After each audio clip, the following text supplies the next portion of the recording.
I'd like to welcome you all to Kuril Dhagun this evening, and I'd like to acknowledge the traditional owners of this country.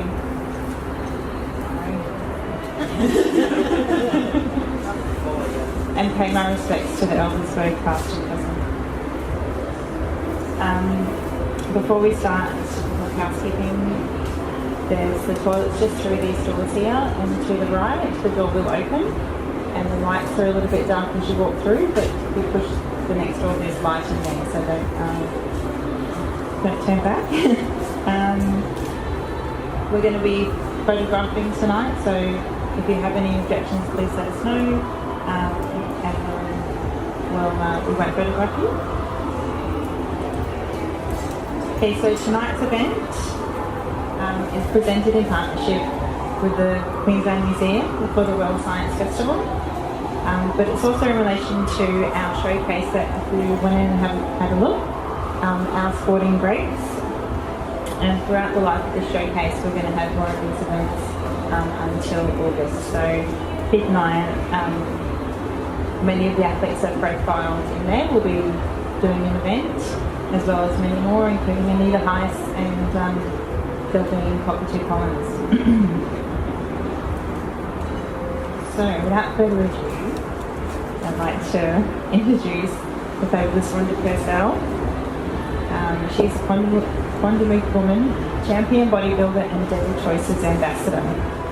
She's here tonight to share her journey and her health transformation with us. If you saw her showcase in there, an award-winning bodybuilder. Thank you so much for being here, and continue. Thank you very much, Sophia. And before I go and speak a bit more, I'd like to acknowledge also the traditional owners of the land and pay my respects to my elders, past, present and future. And thank you for having me here tonight, and thank you all for coming as well. So I'm just here wanting to share a bit of my story with you all, from how I actually started, that type of thing, and hopefully you get a little bit out of my story and it inspires and motivates you to go out and do whatever you wish to do as well. And remembering age is not a barrier, nor is race. You just got to believe and want to do it. Thank you. So, so I guess, do you want to tell us how you started on your health journey and what inspired you to transform your life? Sure. Firstly, my people are the Waka Waka people, Sherbrooke, where my grandfather and Nana raised their family there. My grandfather's country is North Stradbroke Island and Moreton Island, Quandamooka people, and my Nana's country is Coral Winton Way. So I started back in 2011. I actually took myself off to the gym. I wasn't feeling healthy with myself. There's a lot of chronic disease in our mob, so I had a sedentary job as well and lifestyle. I was maybe partying too much, doing the stuff that you shouldn't be doing, as in having a glass of wine every night after dinner and on the weekend. And I was right into the cooking shows at that time. My husband Daniel will tell you I was cooking up a storm, everything. 1 month it would be Asian dishes, the next month it'd be like Indian dishes. And I love carbs as well, so I love any type of food really. But to get healthy, that's what actually started me off. So I was overweight and not feeling good about myself mentally and physically. I'd always grown up being a sports person, surrounded by footballers, that type of stuff. My brother and myself were track and field champions, and throughout life we grew up pretty harsh. We were surrounded by a lot of drugs and alcohol and domestic violence. I grew up quite rough around South Brisbane. This is all my home territory here, East Brisbane, and I was a bit of a wild child. And at one point there I did end up on the streets. I was quite wild. I didn't go through my junior and senior at school, but I knew I could do something. I wanted to be something. So I did end up getting a job and never looked back. But before that, there were people in the community that actually took me under their wing. Another person is Sandra King, who I'll mention. Uncle Charlie King is also one of the showcase people as well with the Brisbane All Blacks.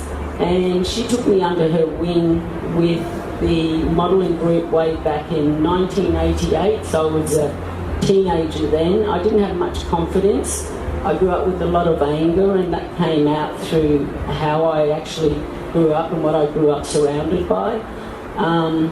I worked out later on there was a lot of, with our mob, transgenerational trauma that carried through the generations, and as an older person now, more mature, I can understand that. I lost my mum at an early age, and yeah, she was my everything. She did the best that she could do with what we had, and we didn't have much at all. So I am who I am today because of my mother and what she instilled in me. Don't get me wrong, you know, that, like I said, there were harsh times, but there were also good times there, and that's what I hold dear to my heart. So where was I? Am I rambling? Just tell me if I'm rambling or going off track here, because Murray can talk, I tell you. So where was I now, sister? Well, you are a wonderful storyteller, a natural storyteller. Well, basically you were telling us how you, Yeah, so it was mainly for the health and fitness, and I wanted to be a positive role model, you know, for not only my mob, but for the wider community. So yeah, I took myself off to a boxing gym, which is local here, Dundee's Boxing and Fitness on Montague Road. I was working at Quake at the time, not far, so just around the corner. And like I said, I grew up being a fighter, you know what I mean, with the brothers and being a tomboy, so I thought, I've got to do something about my health here as well, you know.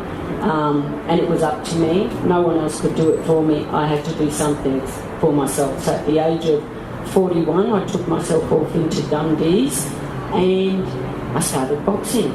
Along with the boxing, I also did weights, and I just took to it like a duck to water. Absolutely loved it.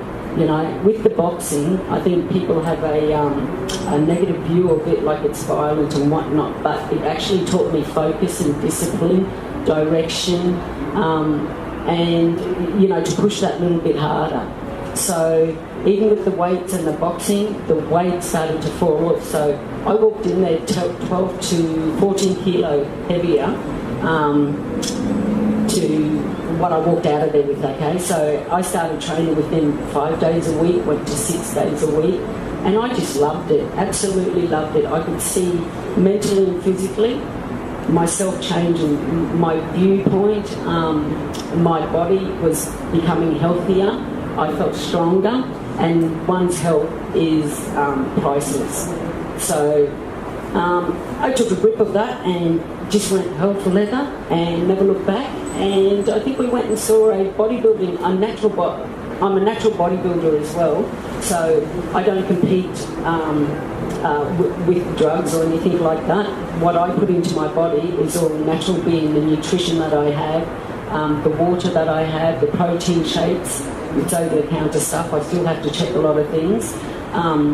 So I don't use any PEDs, performance-enhancing stuff at all. So, you know, and I've got control over that, what goes into my body. So, yeah, I took myself off to the boxing gym. We went and saw a bodybuilding show in May 2012. So I was 42 years of age then. And, yeah, I came back to the gym and I said to Dundee, oh my goodness, I said, I was just so inspired by these people. When I walked in there, the people I saw on stage were mature age bodybuilders, all natural, you know, and we stayed there and we saw more, and I was just thinking, I'd love to do that, because I was already being motivated and inspiring myself. The weight was dropping off, but just knowing the discipline and the nutrition, because I was already on a nutrition plan following that as well as the training. And let me tell you, the training was easy. The training for me, physicalness, was easy. It was the diet and the mental strength to stay on that diet. Because I love food. Murray loves their food, I'm telling you, you know. So that mental strength to stay on the diet was another thing altogether. So Dundee said, why don't we do it? you want to do it? Why don't we do it? And I said, yeah, okay then, brother, you know. But then I was looking at them little bikinis and everything too, thinking, hey, look, and Murray's got to get up there in those little outfits, you know. And I grew up like, you know, if I went to the beach or something wearing shorts and a shirt, you know, because culturally too, that wasn't the way for us, you know. But I thought, you know what, I worked damn hard for that, and you're surrounded by like-minded people. You know what goes into, you know, getting yourself actually on stage. That's another thing altogether. So jumping on stage in September 2012, I didn't even research what divisions they were. Murray just went straight into, I think it was Fitness Open. I'm up against, you know, I was 42, up against girls half my age. Some of them were even 18, please. You know, but guess what? I held my own and I got called out 10th in Queensland. So I was bitten then. I just kept going. I couldn't believe it. But you know what? I was so proud to get up there because it was like an accomplishment. And every time I go up on stage now, you know, or anything I do, like talking with you mob here tonight, you know, that's for my people, that's for my mum, you know, coming to me, that's for all the little jargons, all the little kids out there, you know what I mean? It's not just me up on stage. I take everyone up there with me. So it's a lonely sport because you've got to train with you and your trainer and your concrete coach. But, you know, you're all there in my heart when I get up there. So, yeah, after that I was bitten, and so the next year, I'll just explain the bodybuilding scene is split up into an A season, which starts from January through to June, and then there's a B season for the rest of the later months in the year. So all 2013, I just kept going. I loved it. I think I did, in 2013, would have done about 6 shows, and then 2014 another 6 or 11. But what I actually did was A and B season back to back. So there's a whole process what goes into comp prep and off season as well. I'll get into that a bit later, but yeah, I was people think I was crazy for doing that because it was a big toll on your body, mentally and physically again. So the stuff why I went in to do it made me stronger there. But the sport as such, and being a natural, I don't take any performance enhancing drugs to, you know, I'm an older woman, more mature, to help me keep the muscle and then coming at a cutting stage. I don't take any drugs for that. I do it all naturally. So, and I've really got to try and keep as much muscle as I can going into a comp. But anyway, 2013 I was still in the fitness division, sports model they call it in the United States, and I had this dream of becoming a PNBA pro, a professional natural bodybuilder, being the first Aboriginal to do so, you know, Aboriginal woman that is, you know. So that was a goal in mind for me, and you know, I ended up making the Australian team that year for Natural Olympia, which is the pinnacle for any natural bodybuilder. So I've never even, the furthest I travelled overseas was, you know, Stradbroke Island, where my mob, and when we eloped, me and my husband. Yeah, true, look, and I had to go on this plane, and I'm not good with planes, you know what I mean? I think you want to be up there, you've got to have wings, eh, you know? But anyway, yeah, so we made the team.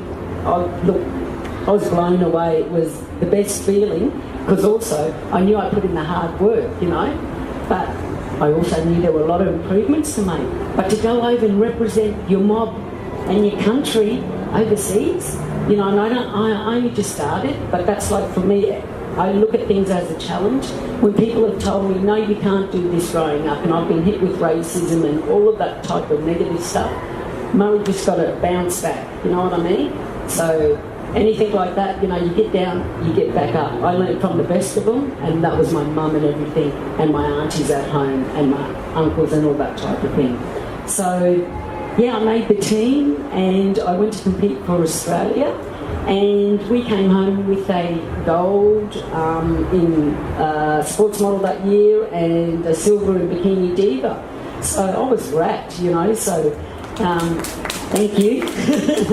Yeah, I couldn't believe it, you know, and I think we took the Murray flag over too, you know what I mean? So I thought, oh, this is great, you know, I'm loving this, because I was feeling really good about myself and, you know, what I could give back to my community. So your health is priceless, but what you can give back is priceless as well, because you never know who's listening. And my role as a Daily Choices ambassador too, I have the opportunity to sit here and connect with all of you people as well, you wonderful people, as well as the kids and other community members out there.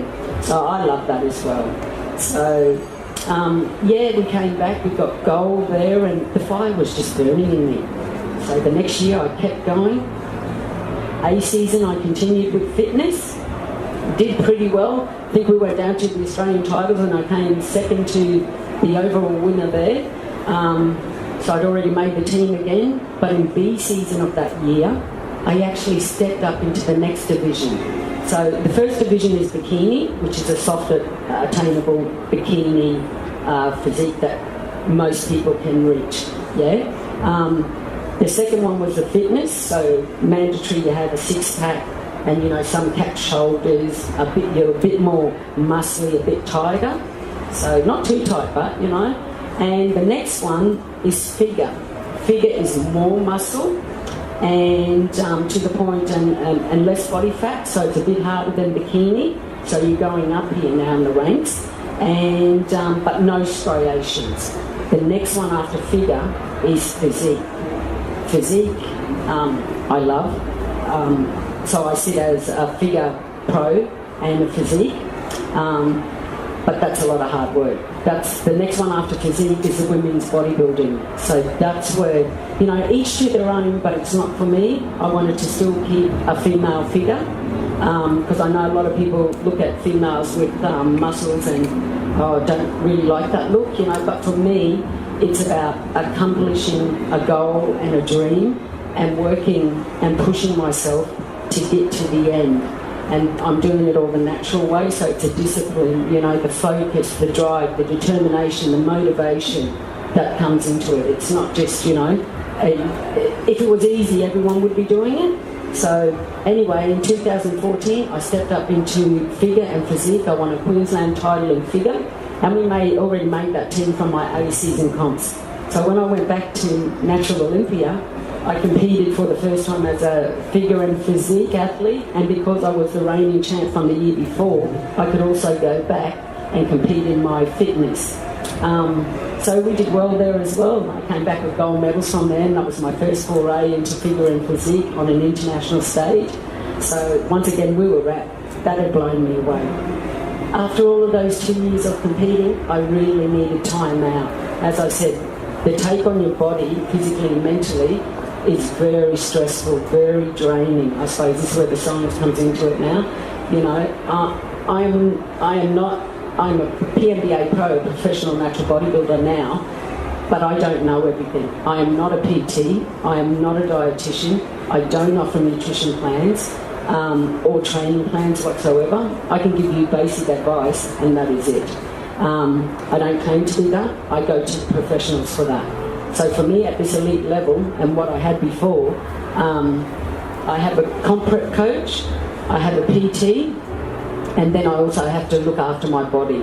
So that means maintenance to keep it in peak condition, on season, off season. So I also go and see a chiropractor. I get deep tissue massage as well as dry needling done on my sore trigger parts and muscle for repair and recovery. I go to a cryo chamber, you know, to help me out as well as a sauna.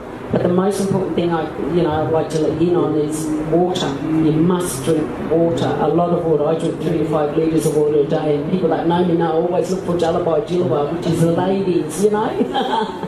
But water, you know, just flushes everything out, you know, keeps you good and hydrated. So, yeah, with the, what was that, the diet? See? Talk about the toll on your body. Yeah, the toll on the body, okay. So the other important thing is sleep. If I don't get enough sleep, repair and recovery, that's when it all happens. So in my training, I'm actually breaking and ripping muscles to grow, you know what I mean? That's how strenuous it is. But if you're not resting, you don't get that repair and recovery, okay? So it can go against you. So it's all a touch, you know, touch and go, you know, there's a fine line there. But with bringing the people on board like my coach and my comp prep, they take care of my nutrition plan, they take care of my training plan, my nutrition plan matches my training plan. Like I said, at the moment I am off season, but there is no really off season. I'm just not competing after my USA trip last November and World Cup. So the off season will determine how you come into comp prep season. So in some way, it's really even more important. So you're like with my coaching comp prep coach, but now when it comes down to meals, I fuel my body with nutrient dense meals. So I'm on at the moment being off season. 220 carbs at the moment, about 180 with protein and about 50 grams of fat. So I've come out of comp trying to reverse, trying to make gains and get bigger, so that these muscles, I'm feeding it now, so I come into my next comp in comp time with improvements, because I don't believe in just going up to do a comp just for improvement, whereas the first 2 years, it was all new to me in a buzz, and I'd made these 2 teams, but the toll it actually took on my body was another thing. And now I've moved up into, the next 2 divisions, which is more intense. The weights are heavier, they're harder, the reps, the cardio, you know what I mean? And I always combine boxing in there as well up until I get close to comp, and then I pull back just in case of injury. So, at the moment, back to 2014, when I came back, as I said, I had that dream of becoming a pro, so I didn't do it then, but I knew I needed a break, and now I'm at this new divisions, I needed time to grow. So I took a break, I got myself a new coach, and he was Mr. Australia at the time, another natural bodybuilder, and I worked with him from after 2014 I came back. So I worked with him from 2015 through to 2016 with the goal of going, hopefully making the team again for Olympia. And this time I also wanted to do World Cup. So you're going up against the best countries in the world, brings their team along to compete. So like I said, the Natural Olympia is a pinnacle for all natural athletes, as is World Cup, and we also have Universe and a couple of others. So in 2015-16, that goal was there at the end of 2016 to come back. So my last was BC's in 2014. I had 2 years to make improvements, to step up, to be really competitive in this new 2 divisions. Okay, that was a goal, and to become the first Aboriginal PNBA pro. So we worked damn hard. And coming off a season of being so lean, so ripped, so shredded, the picture in there you see of me, it's not sustainable as a natural athlete. I'm going to be honest here with you, a lot of people won't be. It's not sustainable. That's why you see me now. I'm fuller, I'm feeding my body, I'm getting the metabolism back so that it can be firing again when I need to cut to come back for my next comp. Okay? My body actually needed that. So that body in there is just for the 30 minutes you have, or the hour or 2 when you get to a comp, and you've also got to pump up backstage for your 5 or 10 minutes on stage. Okay? So, but I love that whole process, and I know that in my head, I've come off now, 2014, and to me it's like, other people would have thought too, you've blown out, you know what I mean? But what it is, you're feeding your body the stuff you were restricted on before to grow, because that goal was there for 2016. So we worked damn hard, and you know what, we came back and we did the Queensland titles with INBA, which is a domestic show here, and I got seconds and thirds, missed out of going into overalls, but I thought, no, we're on track here, I'm competitive with these girls, these women, you know what I mean? And they were just amazing women, I tell you, And so we went to INBA the following week, and we just missed out again, second, So I knew I was okay, we're coming in here, we're getting good, you know what I mean? Because each comp, you start changing, tweaking a few things. And then we went to World Cup in the USA, which was at San Diego. And look, blew me away. I got my figure pro card. That to me was a dream come true, so that just topped it off for me. That was, yes, I did it, I got it. But the following week in Las Vegas was the big one now. So this was Natural Olympia. The rest of the team was coming over who didn't compete at World Cup. The rest of the countries were coming as well, This was the big one. This is the one I wanted. So I went into that one as an amateur, even though I just turned pro. So I could still go in at the amateur because your entry's already done previously early in the year as well as your membership. So I competed amateur day and I ended up cleaning up, came away with 2 Miss Olympia wreaths. One of them was inside, and that's where I got my physique pro card as well. So the amateur day ran on the Friday, the Thursday and Friday, and the pro show ran on the Saturday. So, you know, that to me, that blew me away, you know, because we did it, that hard work, and we sacrificed a lot, you know, and I couldn't have done it without the support of my family, my husband, you know what I mean, my community behind me, you know, Deadly Choices helped out, you know. Dundee in the first boxing gym actually held a fundraiser to help us get over there, you know. So I think once you put in and you're positive and you're really passionate about something, you know, the right people will come towards you, and, you know, like we needed help, you know, and you don't want to ask for help, but sometimes you have to, you know. And so that's why I say it's for everyone, not just myself. So yeah, we cleaned up, we got the 2 Olympia wreaths for Australia, you know. Just blown away. I was just blown away, but I knew the hard work we did. And then on the Saturday, I could now compete as a pro in my professional debut. Just amazing. So I got up there and, mind you, my body was tired. I was feeling a bit flat, you know. Because you're on such a high and you're depleting. I'll go into that later about your depletion week and carb load and sodium intake and your water restrictions as well, you know.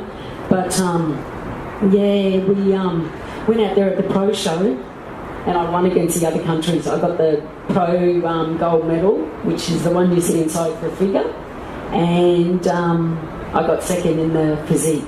Okay, and the reason why I got my pro card, I'll just explain, because as I've just mentioned before, the divisions are different, the criteria they judge you on.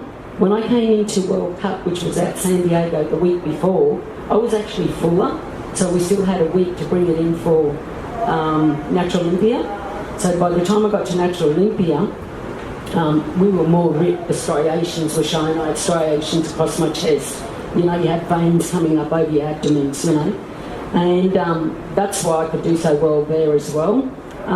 But they gave me the gold in the figure and then the silver in the physique. Okay, so those 2 dreams and accomplishments of mine and goals, you know, they were attained as well. So that was, just blown away, amazing. So I then came back, you know, we celebrated, I came back, you know, and it was the best thing to be able to go with the schools and with the kids and community and share, you know, my medals and the wreaths with them and this type of thing. And that's what I say to the kids, you know, you can do whatever you want to do. You can be whoever you want to be. Being a Deadly Choices ambassador, you know, which I'm honoured and privileged to do, you know, I try to promote a healthy lifestyle choices for our mob, you know, which we call Deadly Choices. And that's what I say to all these kids out there. You don't just have to be a sportsman. You don't just have to be a footballer. You can be a writer. You can be a good little family member, you know, looking after your little brothers and sisters, showing your mum, your dad, your nan respect, you know, things like that. You can be a writer. You can be whatever you want to be, you know, and to surround yourself with the right positive people, you know. There's a lot of opportunities around today for the kids, and this is what I tell them also that I didn't have growing up. You know, and to embrace those opportunities, embrace those people, and stay at school. The education is most important. Being informed and getting an education behind you, you know. Like, I didn't, but, you know, I made it work for me. You know, like I said, I was a fighter, I was a go-getter, I was determined to do it. You know, that was that fighter in me. But that's why I say to the kids, you stay at school now, get what you can out of it, you know. Embrace every opportunity that comes your way. We came back, and then the following year, last year, in B season, we went back. So I started off at the Brisbane comps here, the Brisbane International, and the body was a bit flat. It was a bit, you know, wasn't feeling too good there. A couple of things didn't work out for me being backstage, and that was the pump up. The shows ran a bit too far behind because there's a real genius in the, you know, time and when we pump up, when we actually carb load, sodium intake and the water restrictions throughout. And that's where my comp coach comes into it. He's there on the day for me, you know, telling me, when to pump up. You're on in 20 minutes. Pump up now, have some sugar, have a hit of this, which is your salt, you know what I mean? Can't give me too much carbs because my body's the type that'll spill over, and that's what I don't want. I need to go out there tight and firm for physique, you know. But my previous coach, so I was with Mr. Australia then, you know, and he's competed overseas as well. But he wasn't really there for me on the day, but no excuses. Like I said, everyone's, you know, don't think you're always going to get up there and win. I've been blessed that people share their knowledge with me, their experiences, you know, on how they got there, because I believe you can learn from everyone, you know. So that I'm grateful for as well. But yeah, we got up there and didn't do as well as we thought we might, you know, but a couple of things came into play. So just suck it up and bring it back for the next show. Next show was a universe in New Zealand, and yeah, same thing. We actually didn't, we were meant to go on like I think, at about 7 o'clock, 8 o'clock maybe, the latest. We didn't go on until close to midnight. So yeah, we were all in the same boat, but once again we couldn't get the pump on. We couldn't, you know, get the nutrients in and salt load and whatnot that we needed to do at the correct time, because they kept coming back and saying, no, you're not on yet, no, you're not on, and you just pump up. So your body's at a stage where it's all timing and everything has to be done at the right time for you to get out there and peak and do your best. And so it didn't work out. So once again, okay, yep, that's fine. You're still competitive. I'm out there. I'm competing as a pro now, you know. The aim was I got 2 more shows international to bring it home, you know, so I made the team again for Australia. World Cup, we had that in California, and lo and behold, we come away with the 2nd and the 3rd place there. And so yeah, we were back, I was happy, you know, yeah, things worked out, but in amongst the Brisbane and Universe show to going overseas was about 5 or 6 weeks. So that's the other thing, is trying to hold your body in peak form for those season comps. It's very hard, and as I said, as a mature woman, a female at that, you know, the men seem to do it a bit better, but as a female as well, it's so much harder. And because we're all natural, you know, like I said, to keep the muscle mass and to keep myself still relatively lean coming in for a show, that's real science, and that's where that comp coach comes into it, you know. But yeah, we ended up going to World Cup. We got the 2nd and 3rd. The following week we went back to the USA and we got 2 silvers in the pro show for physique and for figure.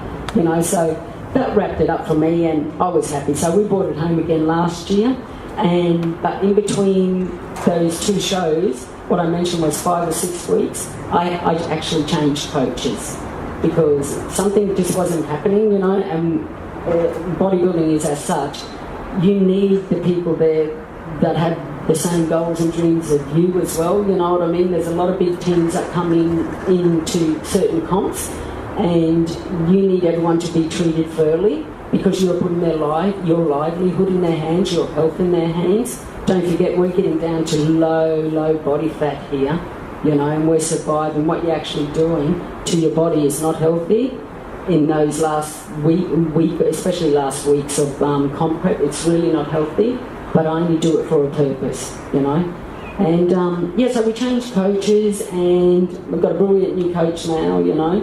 And he was with me over in the States, and he had a team as well. But the difference was he's got a team of people, but individually, he knows those athletes, he knows, you know, their bodies. He knows what works for Sophia. It's not going to work for Rhonda, and you know. So even the pump ups are different. So what we managed to do in the 5 to 6 weeks I had with him was tremendous. So you know, I was blessed to come across him and that he would actually work with me as well.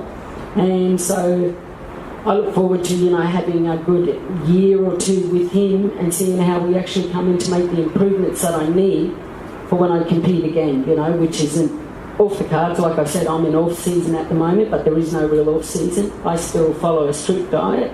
My calories have gone up, and I'm lifting heavier weights in the gym now to build this muscle. But nobody's perfect, you know. I have weaknesses and I have strengths, okay? My heart and my mind and the drive in me is one of my strengths, as well as my upper body.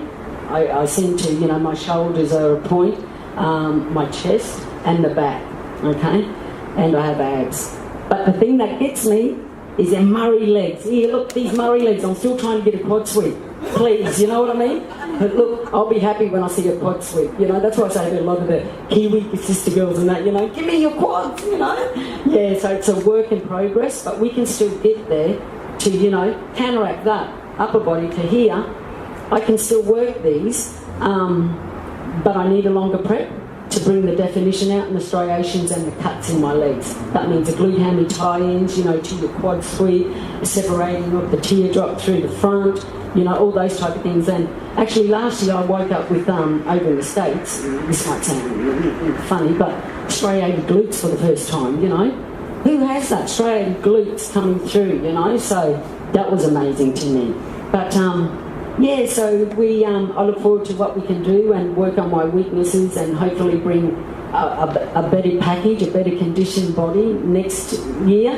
So, you know, in short, I turned pro when I was 46. That's why I said age is just a number, race is just a number. If there's something you want bad enough, go for it. You know, go for it. You only have one chance, you know. I look back and think, gee, what if I was doing this about 20 years ago? Oh, Murray be there, wouldn't she, you know? Yeah, but hey, it wasn't meant to be. The journey in your path, you know, you walk it, it is now. So I've got to make do with what I've got now, you know, and I'm just blessed that I've come this far, you know, so, yeah, I better let Sophia talk. Look, tell me if I'm rambling, or anyone got any questions, feel free. Still on my lines. Oh, sorry. No. Thank you so much. You're such an inspiration and a storyteller, and the perfect place here in Kuril, which is a dedicated space here at the State Library for Aboriginal and Torres Strait Islanders storytelling, and a great place to hear your story and hear about your work with community and village choices, and inspire all of us at the same time. I'm inspired. Does anyone have any questions for Rhonda?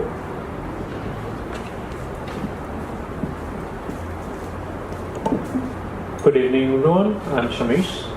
Actually, I'm quite amused by your story. Like, you started your career at like 41 or 42, right? I feel like, yes, we have a lot of time with us now. Anyways, because now with the age, how long you are planning in your mind to compete in this field?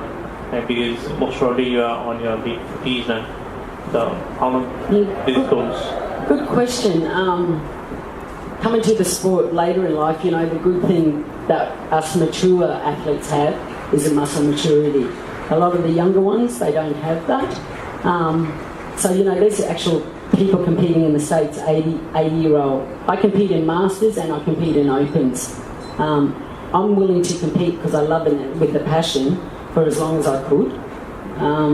Yeah, and touch wood, I haven't had major injuries. A lot of my friends have suffered through major injuries. Once we have an injury, that can put us out, you know what I mean, for a long time. But, you know, my legs, for instance, I've got really niggly, you know, fascia. The ITB is that tight, you know, that's why I need them worked on all the time. And that's why that growth isn't happening. It's because it's so tight in there, and that's because of all the big weights I've been doing. Once they knew I could lift heavy, just bang, bang, bang. You know, through no fault, or a little bit of the coaches I had before. But, you know, you really, and that's why I say the newcomers come through, to research your coaches, you know, research your dietitians, you know, make sure they're skilled up in what they need to. You know, when I first started, we had an old school diet. It's what they all used back then, you know. And I lived on chicken and broccoli, egg whites and fish, and I'm a saltwater Murray. But I got sick of eating fish, I tell you. Oh, look, I'm sure that fish was coming out of me. Yeah, I'd walk into the gym, I'd say, oh, I'm sure you can smell me, can you smell me? No, but, you know, so, yeah, stuff like that I'd like to keep going, but it's not only because of that, it's because of my health. You know, I want to be upright and have strong bones for, you know, as long as I can. Your health is so important, and what, you know, therefore that enables me to come back and share with everyone as well. So, yeah, you know, if someone's listening out there, yeah, you know, you can do whatever you want to do, but I'd like to do it for a few more years. You know, I think I've still got that in for it, as long as I've got the love and the passion for it, you know. I won't lie, there has been times where, you know, it's life gets in the way. Like, it's a very selfish sport as well. Like, I train in the morning, be up at 4, go straight to the gym, then go to a full-time job. Straight after that, back to the gym, get home, meal prep, or try to get another 2 meals in, plus my nighttime sucks, go to bed, do it all again in the morning, you know. And there were nights there I'm still not getting that proper sleep. You just feel it, you know. But you just battle through the best you can, you know. And it all comes down to having a great support and really having a great coach and a great team behind you as well. You know, like I said, I've been blessed. A lot of people think that, you know, the bodybuilding industry is such as bitchy or this or that, you know. Don't get me wrong, there are those people there, but, you know, you just sort of steer clear from them and surround yourself with the right people, you know. Yeah, so does that answer your question, bro? Yeah, wonderful. So when am I going to see you on stage? I've got a coach for you. Anyone else?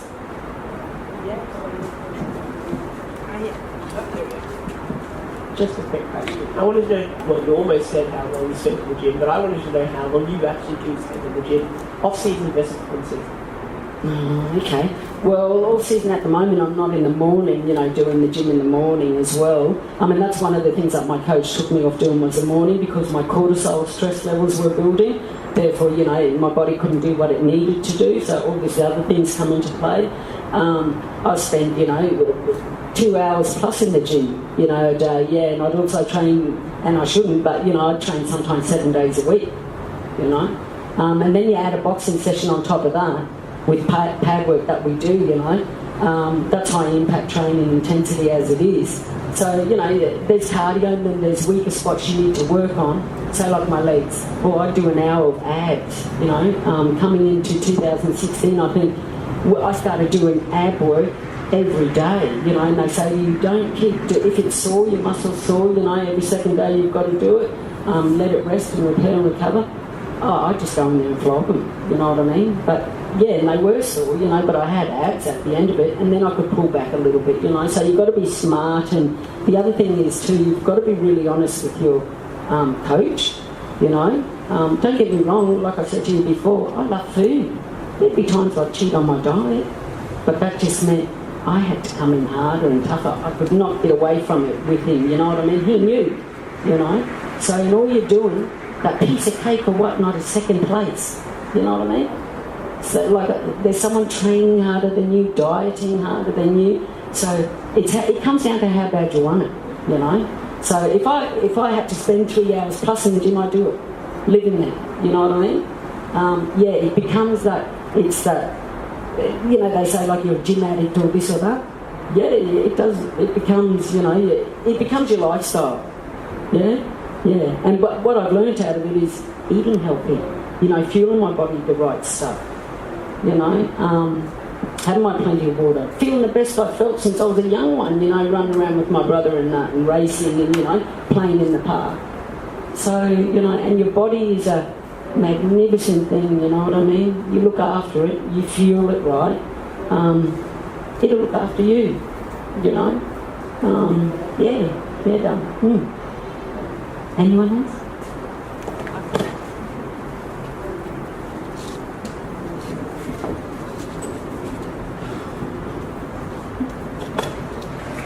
Rhonda, did you ever have people who were detractors who said, what do you think you're doing, you'll never make it, that sort of thing in the background? Oh yeah, you know, I just wouldn't take any notice of it because I've heard that stuff practically all my life, you know. And, you know, you find out who your real friends and supporters and family are throughout, you know. But yeah, a lot of them think, oh, why would you want to do that, you know? Like, who do you think you are? You think you're Flash or you're this and that and standing up there in a bikini. What are you doing, you know? But no, you know, I'm looking after my health, you know, and I'm giving back to community that way. So like I said, kids just, you know, get knocked down, get back up, but, you know, if there's something you want to do it. So every, you know, negativity, try to turn into positive, make it work in your favour, you know. And really, when it comes down to those type of people, it's them that has an issue or the problem.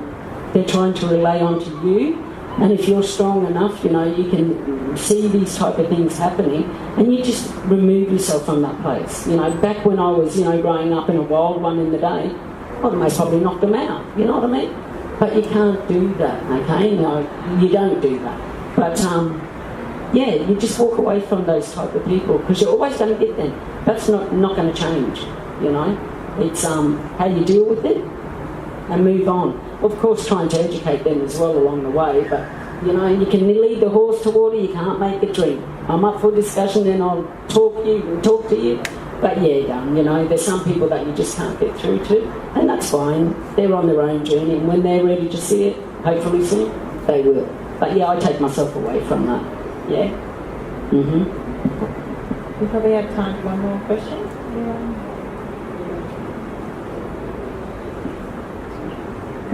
Good. Thank you all for coming. I'll come in.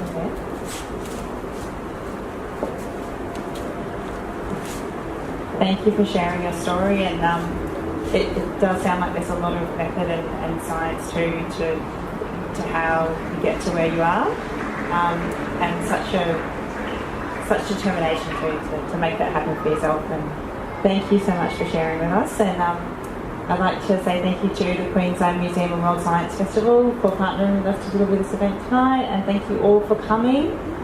We hope to see you back at the State Library in Kuril, dhagun in the near future. We will be having more night butterflies throughout the life of this exhibition. The next one will be in April, and Uncle Willie will be talking about,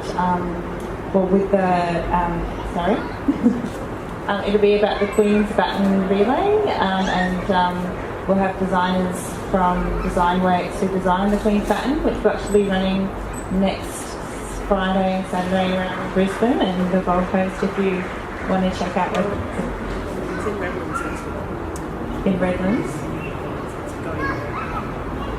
I know it'll be here in South Bank next Saturday, and that's where Uncle Willie will be taking the baton from around the Charming Squire down into South Bank, and he'll be talking about his experience of that, as well as the designer talking about the Queen's Baton. Yeah, we'd love to see you come along. Check out our website; it'll be on there. Thanks again. Thank you.